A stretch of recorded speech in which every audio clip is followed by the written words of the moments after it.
que anoche nos ha dado el presidente con el alza de la subvención a los hidrocarburos ha hecho un efecto dominó en lo que es la economía. El magisterio, ¿cómo se va a pronunciar con respecto a esto? Sí, muy buenos días. Nosotros, como bases del magisterio y como trabajadores de base también de la Central Obrera Departamental, vamos a exigir a los entes matrices que organicen la movilización para rechazar y abrogar este gasolinazo y este paquetazo que ha lanzado ayer el gobierno derechista de Paz Lara.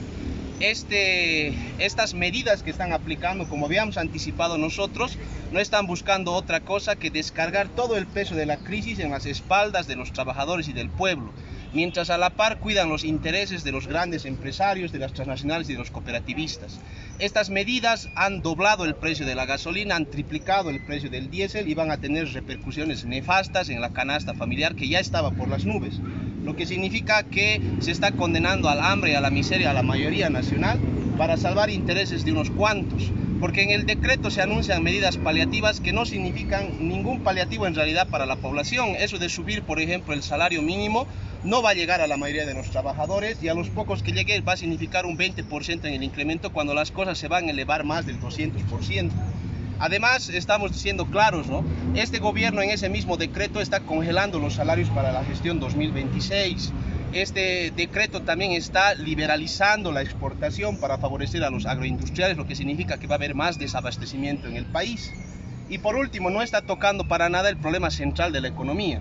El gobierno, si quiere obtener recursos económicos, tiene pues que nacionalizar el oro, tiene que recuperar la agroindustria, tiene que estatizar la banca. Esas son medidas que realmente generarían ingresos para el Estado, pero el gobierno está tomando el camino contrario, descargar la crisis en los que menos tienen, está queriendo impulsar la privatización, y si ahora no salimos a las calles y ponemos un freno, mañana vamos a ver que se va a modificar la Ley General del Trabajo, que va a haber más despidos, que en este decreto ya se está anunciando porque está diciendo que tiene que racionalizarse el personal en el sector público. Mañana vamos a ver con qué se va a privatizar. En este decreto también ya están anunciando que el Banco Central va a analizar un nuevo tipo cambiario, lo que quiere decir devaluación de la moneda. Entonces estamos frente a otro 21.060, y lo que corresponde es que todos los sectores salgamos a movilizarnos y a luchar. Vamos a exigir tanto a la Federación de Maestros como a la Central Obrera Departamental que convoquen a eventos para organizar la lucha, porque en sus congresos se ha aprobado esta posición de oponerse al paquetazo y de exigir más bien la recuperación de los recursos naturales. A toda la población también hacemos un llamado a que se sume a esta lucha, porque ahora la canasta familiar va a ser inaccesible para la mayoría de las familias bolivianas.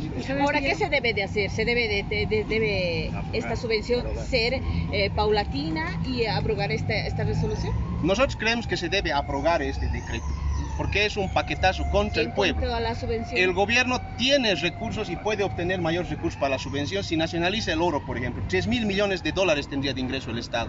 Si nacionaliza la minería privada que está en manos de grandes transnacionales, tendría suficientes recursos para subvencionar. La subvención es una medida que aplica la mayoría de los países del mundo para estabilizar su economía. El levantar la subvención es reconocer que el Estado es incapaz ya de administrar la economía y está dejando a su suerte al pueblo.